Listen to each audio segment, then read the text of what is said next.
Okay. Hello. So a little curiosity exercise.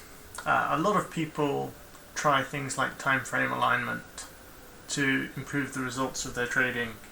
Only buy when the 60-minute trend is up, only buy when the 5-minute trend is up. An indicator alignment as well. Only buy when the moving average is going up, only buy above the moving average, only buy when the MACD is doing this. All that sort of stuff. Everyone obviously thinks it actually makes a difference, but I don't know if anyone's ever run the numbers, so that's what I decided to do, just for fun, and clear up a few questions I had. So how do you test this? My idea was to generate a strategy that would place trades over this last month completely randomly. And the way it does it, here's an example. The way it does it is it looks at every bar. I set it so there's a 20% chance that it will in fact take a trade, and if it decides to take a trade on that bar, it does a coin toss as to whether it goes long or short, and it tries to get a 12 tick profit target, so quite close, 3 points in NQ, with a 40 tick stop. And that is completely and utterly random, and there's an example of that. So with the completely random results, you get this sort of curve. I run each test 10 times. None of them are profitable. Actually, one of them managed about 60 cents randomly. But that's the best that actually occurred. So they all lost money, obviously, but it's not a very complex strategy. So, completely random here. But you would think if you could add your conditions, only take those trades when you're above the moving average, for example, that those results would improve. But do they?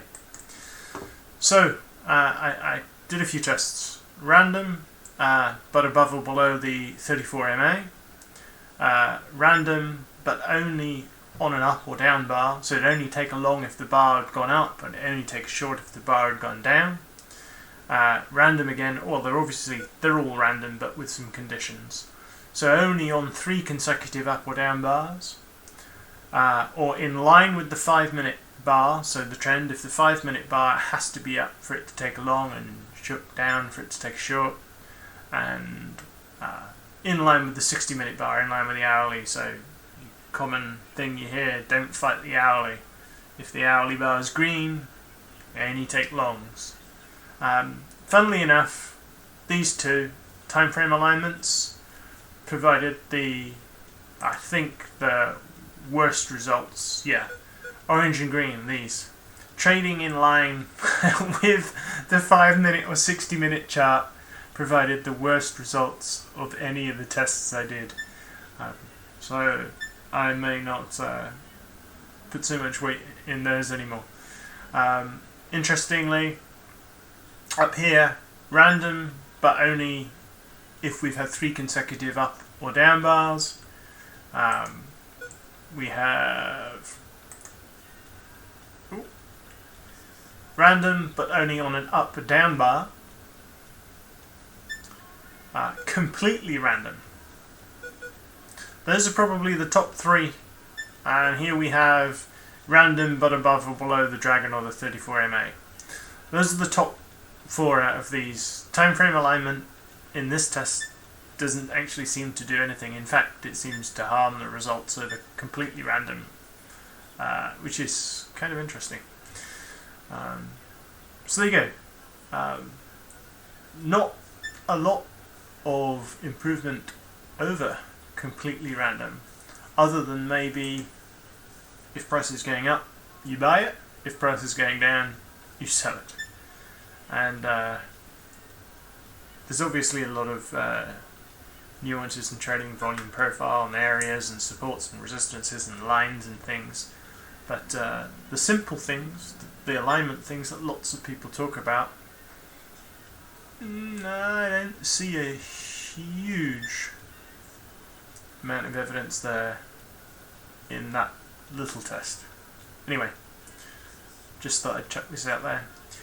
If you want to try something similar with your favourite alignment indicator, let me know. Maybe we can see if it actually improves results or not. Cheers.